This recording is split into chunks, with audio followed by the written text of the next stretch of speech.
चलो फ्रेंड्स, अब फोर्थ सम पे आ जाते हैं। यहाँ पे क्या है क्वेश्चन, फाइंड आरपी।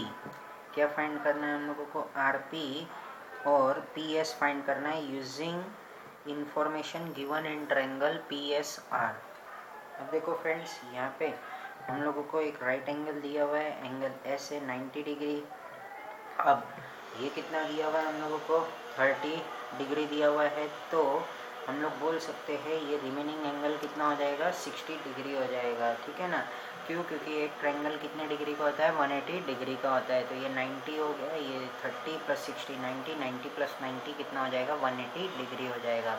तो फ्रेंड्स, हम लोग यहाँ पे अब क्या कर सकते हैं, एक तो हम लोगों को क्या क्या फाइंड करना है, आर पी फाइंड करना है और पी एस फाइंड करना है। तो दोस्तों, ये मैं अब इस पे 30 60 90 डिग्री ये प्रूफ कर तो दिया मैंने पहले। अब ये क्यों कर रहा हूँ वो भी अब मैं बताता हूँ यहाँ पे। तो 30 60 90 डिग्री थ्योरम के हिसाब से अगर side opposite to 30 degree angle is half of hypotenuse हो जाता है। साइड अपोजिट टू, साइड क्या बोला है, opposite to 30 degree is half of hypotenuse. ठीक है ना, तो साइड अपोजिट टू ये क्या है, एस आर है 30 degree, side opposite to 30 degree is S R is equal to half of P Q. तो यहाँ पे हम लोग ये वैल्यू पुट कर देंगे तो हम लोगों को पी आर आ जाएगा। फिर उसके बाद में हम लोग ये 60 डिग्री का भी इस्तेमाल करेंगे यहाँ पे। तो क्या हो जाएगा, ये side opposite to 60 degree is √3/2 of hypotenuse है ये। फिर से तो हम लोग ये सम सॉल्व कर सकते हैं with the help of 30 degree 60 degree 90 degree theorem के तहत। तो अब यहाँ पे मैं लिखता हूँ, क्या लिखूंगा, इन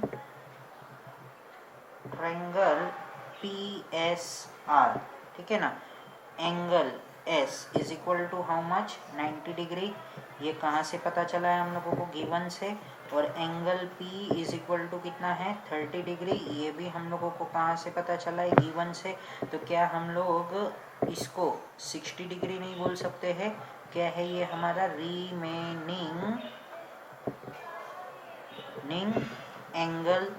अब कोई भी ट्रायंगल का कितना डिग्री होता है, मोस्ट ऑफ मोस्ट 180 डिग्री। तो 90 प्लस 30 प्लस 60 हो जाएगा हमारा 180 डिग्री। तो अब फ्रेंड्स क्या करेंगे हम लोग, therefore triangle P S R is a 30 degree 60 degree और 90 डिग्री, ये हम लोगों ने प्रूफ कर दिया। अब फिर क्या करेंगे हम लोग यहाँ पे, देयरफॉर मैं क्या लिखूंगा अगले स्टेप में, S R is equal to 1/2 into P are.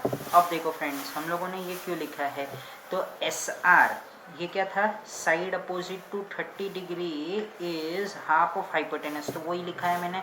तो विद द हेल्प ऑफ क्या है ये हमारा, बाय 30 डिग्री 60 डिग्री और 90 डिग्री के थ्योरम के हिसाब से लिखा है। तो यहाँ पे मैं एक्सप्लेनेशन भी लिख देता हूँ, side opposite to 30 degree is half of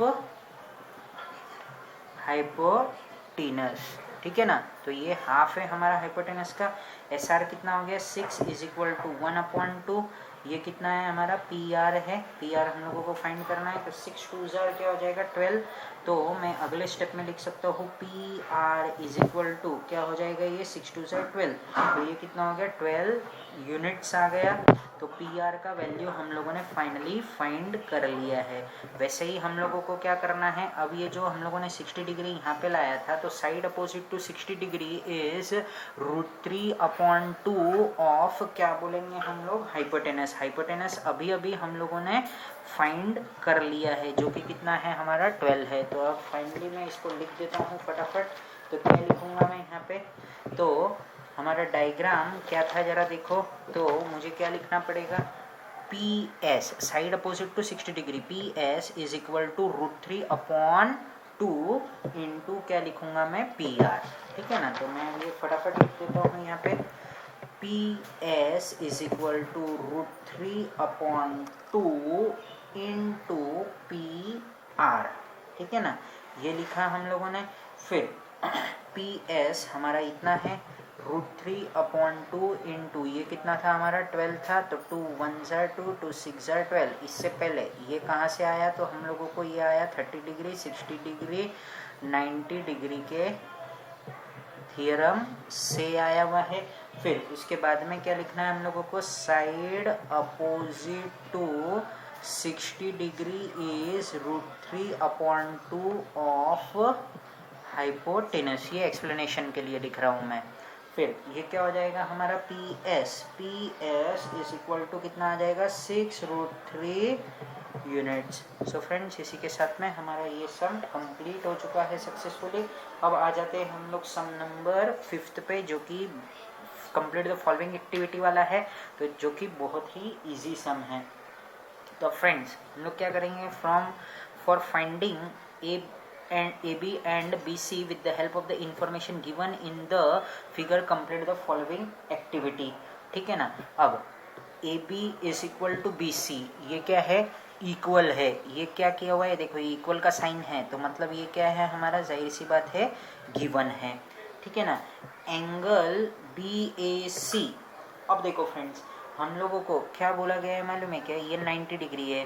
अब हम लोगों को इसका टोटल 180 डिग्री करना चाहिए, तो क्या करेंगे हम लोग, इसको 45 डिग्री ले लेंगे और इसको भी कितना मान लेंगे हम लोग 45 डिग्री।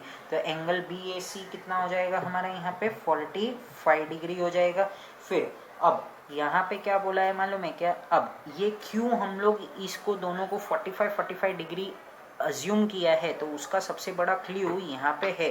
क्या है, तो हम लोगों का क्या था वो 45 90 डिग्री थियरम है, तो उसका क्या था वो, if the acute angle of a right angle triangle are 45 degree and 45 degree, then each of the perpendicular side मतलब इसका AB is equal to BC is 1/√2 of AC है। तो हम लोगों को ये बात यहाँ पे ये इक्वल टू दिया हुआ है, तो हम लोगों ने इसमें क्ल्यू लगा के ये 45 90 डिग्री थियरम को इस्तेमाल किया। तो अब यहाँ पे क्या आ जाएगा, AB is equal to BC is equal to क्या लिखूंगा मैं 1/√2। तो ये हम लोगों ने पुट किया। फिर उसके बाद में क्या हो जाएगा, ये हमारा 1/√2 इंटू क्या आएगा, ये √8 आएगा। अब इसको हम लोगों को सॉल्व करना है, फिर ये स्टेप आएगा। ये स्टेप कैसे आया वो समझाने के लिए मैं यहाँ पे लिखने जा रहा हूँ। तो क्या है हमारा यहाँ पे 1/√2, तो क्या है इनटू क्या करेंगे हम लोग 4 × 2 द स्क्वायर रूट। अब 4 किसका स्क्वायर है 2 का, तो ये 2 हम लोगों ने बाहर निकाल दिया, 2√2 हो गया। फिर उसके बाद में क्या आएगा हमारा 1/√2 वैसे ही लिखो। फिर उसके बाद में ये √2 हमारा कैंसिल हो जाएगा, फाइनल आंसर आ जाएगा हमारा कितना 2 यूनिट्स आ जाएगा। सो फ्रेंड्स इसी के साथ में हमारा ये 5th सम भी कंप्लीट हो चुका है।